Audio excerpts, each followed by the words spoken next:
It's Stalingrad 1v1 Thompson Nagant versus Van Camal. I am super excited to see this lovely map. There's so much cover. There's going to be definitely a flurry of grenades between these two players right off the bat. And it seems like Thompson Nagant is going to focus on the left and central position of the map first of all. It seems an unusual common occurrence for this map as well. And it is going to be opposed by the likes of Van Camal. There goes those grenades already, toppling over some barrels. Not to worry though, because Thompson Nagant is going to take the position around here. There is just so much cover to actually obtain. Also, this factory area, there's no guys in this assault zone, which means there is no capturing in hand. That guy receiving a lot of damage there from a machine gunner from Van Camal, likely positioned over there. At this point, Thompson is going to grab it, but no contestation over here. Would like to see just someone go over there. Those buildings can be a little bit irritating. Flamethrowers tend to be a great idea over on that right-hand side. Thompson is continuing to press upwards, however. He is reduced to like 3 soldiers. He needs reinforcements. Van Camal is likely to be bringing something on its way. There is an assault squad coming down here for Thompson Nagant as well, but we've too late already lost that zone now, and he's going to have to fight all the way back there. Likely going to be splitting up his forces yet again. It's just a free zone for Van Camal on the right. Looks like we're trying to find a good position behind this factory wall. Kind of a little bit of a shot block going on there. By the way, what's going on in the land of InukiTV? I have a forum now. There's lots of game talk going on and stuff about TV. It's really, like, we can talk about anything on there. There's plenty of off-topic subjects we can randomly talk about. Also, there's a guy pretending to be me in the chat room of Men of War Assault Squad.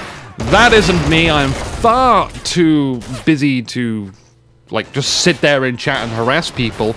It's just a complete waste of my time. I can think of much better things to do in it. So if you've seen that guy, that's not me. You can add me on Steam, you can talk to me there, albeit I may be asleep. Like, I'm currently in the process of backing up my entire hard drive so I don't lose stuff on the hard drive at a later date. This engagement over here seems to oddly work in Thompson Nagant's favor. He didn't have the cover here, but laying prone apparently enough to take out all of those guys around that area.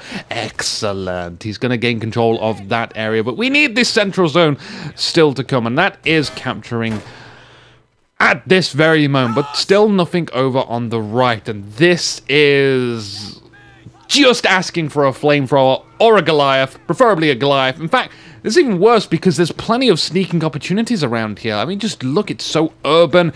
Very easy to pop an infantry soldier in there and gain sight over the whole area. We're sending some tank crewmen. I think, yes, tank crewmen can potentially destroy that right-hand side and capture it all. We have a Greyhound over here. Do we have any counter to it? Where is that AT rifle? We have a Panzerschreck in the factory area, but it's already been scouted by the likes of Van Camal. I think that Panzerschreck soldier just went prone and ducked under a HE shell. He's trying to fire around the corner using the explosives, but the explosive radius of the M8's HE shells is not great enough to do damage. I think these might be decoy soldiers.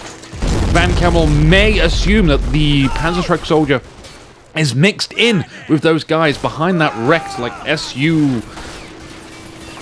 I don't know which kind of SU tank that is, but I'm going to go ahead and say it's an SU tank destroyer of some description.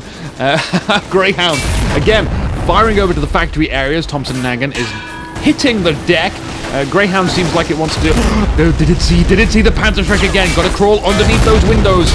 Remember, the line of sight in this game is so fantastic. It gets the shot. It hits the main gun. Then runs right in front of it. It may actually be ran over, hit it. The shot does not connect. And we didn't even run over the soldier there. I'm not sure who got more screwed over there, but I think it is... I'm going to have to call it Van Camal. He ran over that Panzerschreck soldier. There goes the helmet flying from him. Not so lucky anymore, is it, chump? Stealing the 50 cal from the Greyhound 2. That's a great thing to do. I can think of plenty of awesome places to stick that 50 cal. That is kind of not one of them. There are those 2 long corridors on this left-hand side. It's fantastic still killing all those guys, but definitely needs a reposition now.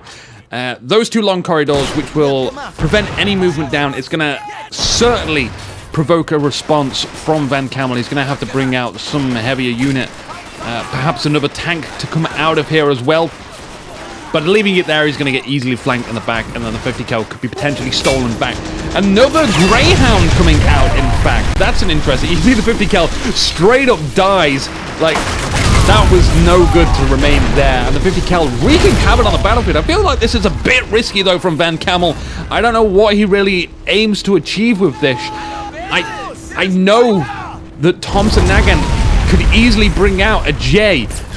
At the very least, a 2-2-2, which would suffice against a Greyhound, especially in an urban map such as Stalingrad. There are so many buildings you can hide behind, and indeed, we do have a J out here from Thompson. He's going to fire down. Oh, wow, he's going to try and fire through the building. That's man mode engaged times 10. But no, slight premature shot on the first one, but the second shot does connect and dies right next to the first Greyhound. There's a little Greyhound graveyard going on. All of a sudden, these SU tanks are going to be outnumbered by Greyhounds. It's an unusual perspective. These tank crewmen over here, I figured out what their role in life is. It's just to look onwards, make sure no one sneaks by, but I think that may have already happened.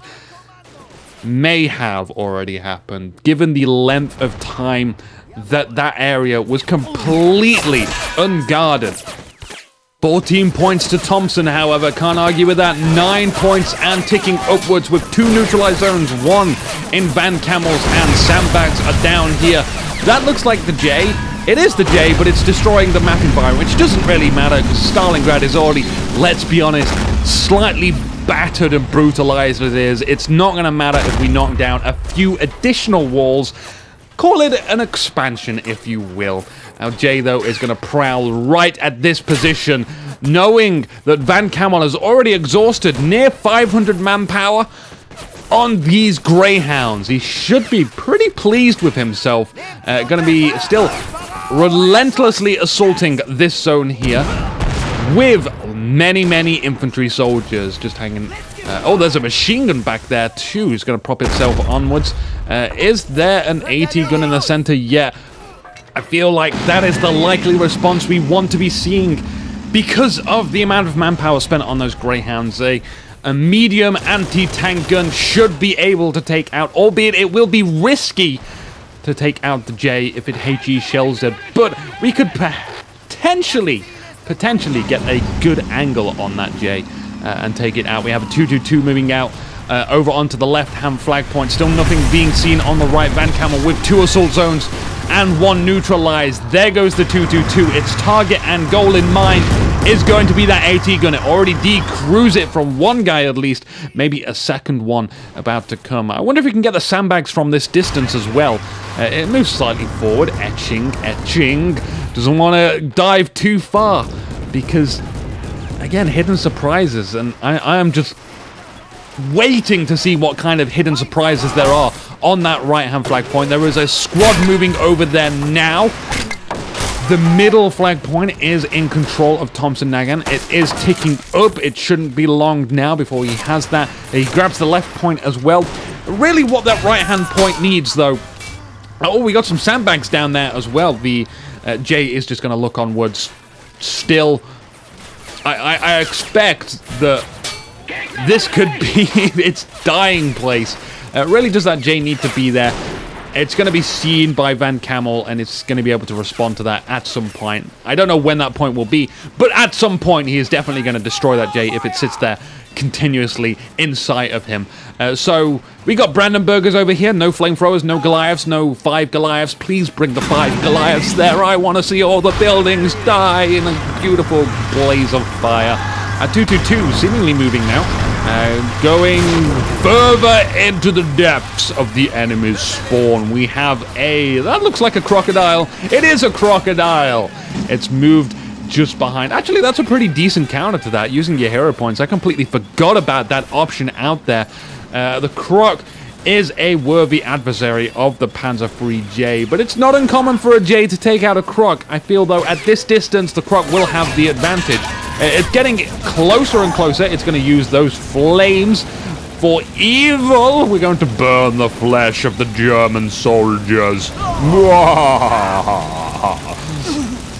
Actually, it's not that funny. Those guys are dying out there, and we're laughing at them. Well, whilst they're screaming, the J is done the right thing. It's retreated. There's no sense in the J sacrificing itself to the Croc just yet. Let's bring out something that can take out the Croc, and then bring that J back in there. The longer that J stays in that game, the more impact it has overall. And then if we lose it later on, it's not a big deal because it's freeing up command points. We have a guy situated inside of the building. The Brandenburgers are trying to surround it, but it's very difficult to surround that right-hand point. The Croc moving up, trying to get a shot on the J. The J wants to compete, though. The J is definitely going to play. It destroys that crate. And it's not looking good now. The crew has been injured. The J is reversing the best it can. That Croc is giving chase, however. Another crew injured. The reload times of these medium tanks is relatively fast. Hull pierced. Yeah, that J is now completely and entirely decrewed. So that's not going to be able to return fire. If only there was a bazooka around here to do something. Although, I've been playing some games recently, and I just feel like... Oh, in fact, my mouse is broken. I've been wondering why the game is so unresponsive lately. I felt like it's the game's fault, not me. But it turns out that my left mouse button isn't quite up to playing properly. And it's been slowly dying. Like, it was the occasional left click not working. And now it's becoming apparent that the left click is just completely bogus. We have shotgunners in the area, by the way. That's definitely going to annoy Thompson Nagan in this kind of map. Also, my map, it's like a 10% chance it will click. A 50% chance that it won't click, and the rest of the percent chance that it will triple click, and that's really irritating for editing and stuff. So, for now I can't play Men of War, but as soon as I get my new mouse, I hope it's going to be good. We have another J out here. These guys like their repetitive builds. Is this an attempt on the Croc? I sure hope not. A Brandenburger on the right-hand side, if he still had a Panzer Faust at hand, would have been enough. There's definitely room to actually come in the back and prop himself in one of those buildings or behind those crates. Many, many stealth options to sneak up onto that Crocodile, or triple grenade hammer blow right into the side armor. I don't know why Van Camal actually died on that one. It doesn't seem like a mistake he would make. I don't know, maybe someone came into his room, maybe someone is trying to hack off his legs and he's fighting him off, but his Crocodile should not have been there with no line of sight, no support from infantry at all. Van Camal, what the hell were you thinking of? I want answers, Van Camal. And my microphone is actually slipping. Get here, microphone, down. Yeah. Oh, I'm so glad that I have a turn off microphone button. Okay, so microphone stand aside, that seems to be kind of breaking on me too. Everything's breaking recently. Everything. The 222 goes down right from the front. It's a Stuart tank, and the Stuart can take out a J. I think they're kind of equal on terms, although I would much rather have a J at a longer range against a Stuart. The Stuart is just going to hide behind those buildings for the time being and wait for an opportunity to take out that Stuart, or at least hold on to that zone. It is a free cap, and 74 points and going rapidly up fast and faster. Van Camal is taking a gigantic lead. 22 points to Thompson Nagan. He's the one who's going to make all the moves right now, and those moves better be sexual, because there is almost no time on the clock. Nothing for him to waste. He's got to sip every little bit of time he can make use of. The J is tracked and hull destroyed. But returning, what the heck? Van Camal's tank crew explode world. It wasn't the job of this AT gun, however. I cannot explain that. Can you explain that? I don't know. The middle zone is going to have a hail of gunfire, but it's no use. Thompson Nagan has lost this game. Congratulations, Van Camal. I'm wondering if this is a best of 3. If it is, it's gonna rock. Enjoy the game that are to come. Check out the forum, like, comment, subscribe, and all the usual stuff. More to come, guys. Glad to see you sticking around. I'm Inuki.